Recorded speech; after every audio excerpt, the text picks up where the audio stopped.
అధిక బరువుతో బాధపడుతున్నారా? వినీలాస్ వెయిట్ లాస్ డైట్ ప్లాన్ తో ఇంటి దగ్గర నుంచి హెల్దీగా బరువు తగ్గండి. నమస్తే, నేను Keshav. Welcome to Suman TV. Visakha తీరంలో హైడ్రా యాక్టివిటీ మొదలైందా? ఇదేంటి తెలంగాణలో ఉన్న హైడ్రా విశాఖ తీరానికి ఎందుకు వెళ్ళింది అనుకుంటున్నారా? దాదాపు అలాంటి పనులే విశాఖ తీరంలో కూడా మొదలు పెట్టారు. అవి ఇప్పుడు జోరందుకుంటున్నాయి. అక్కడ ఏం జరుగుతుంది, అవసరమైతే హైడ్రా తరహాలో వ్యవస్థను తీసుకురావడం పైన కూడా ఏపీ సర్కార్ అధ్యయనం చేస్తున్నట్టుగా సమాచారం ఉంది. విశాఖ తీరంలోకి మాత్రమే ఇది పరిమితం అవుతుందా? ఏపీ వ్యాప్తంగా కూల్చివేతల పర్వానికి శ్రీకారం చుడుతుందా? ఈ అంశాన్ని విశ్లేషించేటువంటి ప్రయత్నం చేద్దాం. మనతో పాటు పొలిటికల్ అనలిస్ట్ చంద్ర శ్రీనివాస్ గారు. నమస్కారం. విశాఖ తీరంలో హైడ్రా తరహా కూల్చివేతలు ఏంటి అసలు దీని కథ కమామిషి? డెఫినెట్గా అండి. ఇప్పుడు ఎక్కడైనా ఎవరైనా అధికారం ఉంది కదా అని చెప్పేసి ప్రభుత్వ ఆస్తుల్ని లేకపోతే పర్యావరణ అనుమతులు లేకుండా కట్టడాలు కడితే అవి కూల్చేయాల్సిందే. అప్పుడే ప్రజల్లో ఒక నమ్మకం కలుగుతుంది ప్రభుత్వాల పట్ల. మీరన్నట్టు ఇది ఒక జనసేన కార్పొరేటర్ ఆవేదన. ఆయన గత 4 సంవత్సరాల నుంచి ఆవేదన పడతానే ఉన్నాడు. మూర్తి యాదవ్ కార్పొరేటర్. ఆయన హైకోర్టుకి వెళ్ళాడు, కింద లోయర్ కోర్టులకు వెళ్ళాడు. ఇట్లా పర్యావరణ అనుమతి లేకుండా విశాఖ సుందర నగరాన్ని వశపరుచుకుంటున్నారు అధికార పార్టీ, ఎక్కడెక్కడ కబ్జాలు చేస్తున్నారు అనేది ఆయన మొదటి నుంచి కూడా ఆధారాలతో ఆయన్ని జనసేన ఒక్కటే ఆ విధంగా ముందుంచి ఒక కార్పొరేటర్ స్థాయి వ్యక్తి పెద్దల్ని అప్పుడు పరిపాలించిన పెద్దల మీద పోరాడుతున్నారంటే ఆ పోరాటాలకు ఫలితమే సెప్టెంబర్ 5న హైకోర్టు నుంచి ఆయన తీసుకొచ్చారు. దానికి ఏంటంటే తాత్కాలికంగా ఒక గేట్ ఒకటి తొలగించేసి వదిలేశారని ఉద్దేశంతో మళ్ళీ హైకోర్టుకి వెళ్ళాడు ఆయన.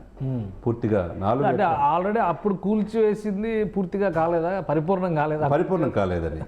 ఎందుకంటే అది 4 ఎకరాలు విస్తీర్ణం సార్. అది భీమల దగ్గర సముద్ర తీర ప్రాంతంలో సిఆర్జెడ్ ఆ యొక్క సముద్ర ఇదిని ఉల్లంఘించి పర్యావరణ అనుమతి లేకుండా నక్షత్ర చాలా కట్టారు కదా సముద్ర తీరంలో, పెద్ద పెద్ద ప్యాలెస్లు ఇవన్నీ కూడా కట్టారు కదా. అన్ని వరుసపెట్టి, అంటే ఇక్కడ వరుసపెట్టి ఇప్పుడు అది కోర్టులో ఉంది కాబట్టి కోర్టు అది అక్కడ అక్రమ కట్టడాలు కూల్చేయమని చెప్పింది కాబట్టి చుట్టూ సముద్రం చూడండి.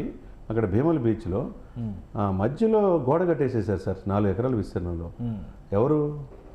విజయసాయి రెడ్డి గారి కూతురు నేహారెడ్డి గారు. అంటే అనుమతులు ఉండే కట్టి ఉంటారు కదా, మరి అంత పెద్ద స్థాయి వ్యక్తులు. ఇప్పుడు హైకోర్టు అనుమతులు లేవని కదా కూల్చేసేమంది. అంటే ప్రభుత్వం ఉంది కదా అని చెప్పి అక్రమ నిర్మాణాలు కట్టడాలనుకున్నారు. 4 ఎకరాల విస్తీర్ణంలో పూర్తిగా పర్యావరణ అనుమతి లేకుండా అది సిఆర్జెడ్ నియామకాలని ఉల్లంఘించి కట్టింది. కాబట్టి ఇప్పుడు మొత్తం కంప్లీట్గా ప్రభుత్వం ఇప్పుడు మీరు అన్నట్టు తెలంగాణలోకి హైడ్రా లాంటి వ్యవస్థలు రావాలనేది ప్రజలు కోరుకున్నారు. పార్థసారథి గారు కూడా అదే చెప్పారు, మేము తీసుకొస్తామని చెప్పేసి. త్వరలో హైదరాబాద్ వచ్చి వాళ్ళు ఏం చేస్తున్నారో కూడా ఒక బృందం వచ్చి పర్యవేక్షణ చేయదలుచుకుంటారు తెలంగాణకు వచ్చి. దాంట్లో భాగంగా ప్రజలకు ఒక నమ్మకం. అంటే ఏపీ వ్యాప్తంగా చేస్తారా ఇప్పుడు ఈ యాక్టివిటీ? లేదా విశాఖలోనే చాలా ఆక్రమణలు ఉన్నాయి, వాటిపైన కేసులు నడుస్తున్నాయి కాబట్టి విశాఖకు పరిమితం అవుతుంది? విశాఖతో స్టార్ట్ అయ్యి ఏపీ వ్యాప్తంగా ఉండాలి.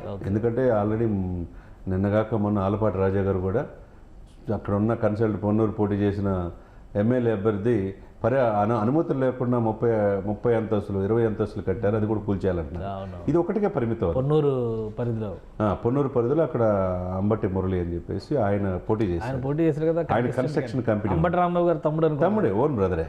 ఇక అది కూడా స్టార్ట్ చేయాలంటున్నారు. అది ఒకటే కాదు, తిరుపతి తీరం అంతా ఆక్రమణలే అంటున్నారు. 90% బుడమేర కూడా ఆక్రమణ గురైంది కదా. ఇది ఎవరికి ఇష్టం వచ్చినట్టు అధికారం ఉంది కదా అని చెప్పేస్తే ప్రకృతి విలయం మనం చూసాం బుడమేర. అది జరగకుండా ఉండాలంటే ఈ ప్రాంతం ఆ ప్రాంతం అనేది కాదు, రాష్ట్ర వ్యాప్తంగా ఆంధ్రప్రదేశ్ని పరిరక్షించుకోవాలా. అందులో తీర ప్రాంతం ఎక్కువగా ఉంది గుజరాత్ తర్వాత. ఆ తీర ప్రాంతం కూడా సంరక్షించుకోవాలా. ఇప్పుడు ఇది విజయసాయి రెడ్డి గారు ఏం సమాధానం చెప్తారు? ఆయన ట్వీట్ చేస్తారేమో. ట్వీట్ చేయాలి, చూడాలా. నెంబర్ 2గా భావించే ఆమె కూడా అనేక ఆక్రమణలు గురై విజయసాయి రెడ్డి గారు చెప్పిందే దేవాదాయ భూములు అనేక 22 సంవత్సరాలు 33 సంవత్సరాలు లీజుకి ఇచ్చేయటం అధికార పార్టీకి అనుబంధంగా పనిచేసింది అన్నది ఆరోపణలు ఉన్నాయి. అది కూడా ఎంక్వైరీ జరుగుతుంది. ఇప్పుడు తన సొంత కూతురు నేహారెడ్డి గారు నక్షత్ర హోటల్ అని చెప్పేసి ప్రభుత్వ భూముల అనుమతి లేకుండా పర్యావరణ అనుమతులు సముద్ర తీర ప్రాంతాలు కట్టకూడదని తెలిసి కూడా ఇలా చేసిన దానికి ఒక వ్యక్తి ఒక కార్పొరేటర్ పోరాడి హైకోర్టు నుంచి తీసుకొచ్చి మొత్తం కూల్చేసేయమన్నారంటే ఇప్పుడు మొన్న ప్రకృతి చూసాం మనం. ఖమ్మం జిల్లాలో అటు విజయవాడలో ఎందుకంటే పర్యావరణం మనం ఇంకోటి హైయెస్ట్ రైన్ఫాల్ ఈసారి ఏపీ తెలంగాణలో ఉంటుందని ఒక వార్నింగ్ కూడా వచ్చింది. అస్సాం తర్వాత డిజాస్టర్స్ ఎక్కువ ఉన్నాయి. మొన్న చూడండి రిషికొండలు కూడా బోడిగుండు చేసేసి ప్యాలెస్ కట్టారు. 500 కోట్లు విలువ చేసి అత్యంత అధునాతనమైన టెక్నాలజీతో కట్టారు. అది ఎవరి కోసం కట్టారు? సీఎం క్యాంప్ ఆఫీస్ కోసం. ఇప్పుడు ఇది నక్షత్ర హోటల్ ఎవరి కోసం కడుతున్నారు? విజయసాయి రెడ్డి గారు కూతురు కోసం. ఇట్లా ఎవరి వాళ్ళు ప్రభుత్వం ఉంది కదా మేము చెప్పిందే వేదం అన్నట్టు ప్రకృతిని కూడా వాళ్ళ చేతిలో తీసుకొని ప్రకృతి పర్యావరణానికి మారిపోయిన విశాఖ తీరాన్ని కూడా విధ్వంసం చేయాలనుకుంటే ఎట్లా సార్?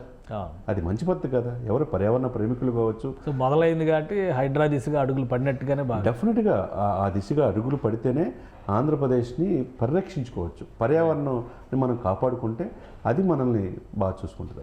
రైట్. థ్యాంక్ యూ చంద్ర శ్రీనివాస్ గారు. ఇది విశాఖ తీరంలో మొదలైనటువంటి కూల్చివేతల పర్వం బహుశా రాష్ట్ర వ్యాప్తంగా విస్తరించే అవకాశం కనిపిస్తుంది. అక్రమ ఆక్రమణలపైన కొరడా జలిపించడానికి ఏపీ సర్కార్ కావాల్సినటువంటి కసరత్తు చేస్తుంది. రాబోయే రోజుల్లో హైడ్రా తరహా వ్యవస్థని రాష్ట్ర వ్యాప్తంగా తీసుకురావచ్చు. అలానే విజయసాయి రెడ్డి గారు ఆయన కుమార్తె ప్రస్తుతం ఆక్రమణల రూపంలో చేసినటువంటి నిర్మాణాలపైన ఏం వివరణ ఇస్తారు? కోర్టు తీర్పు నేపథ్యంలోనే కూల్చివేతలు జరుగుతున్నాయి కాబట్టి దీనిపైన క్లారిఫికేషన్ ఇవ్వాల్సిన బాధ్యత వారిపై ఉందని చంద్ర శ్రీనివాస్ గారు అంటున్నారు. ఇది special discussion. Keep watching. Suman టీవీలో మీ పర్సనల్ అండ్ బిజినెస్ ప్రమోషన్స్ కోసం కింది నెంబర్కి కాంటాక్ట్ చేయండి.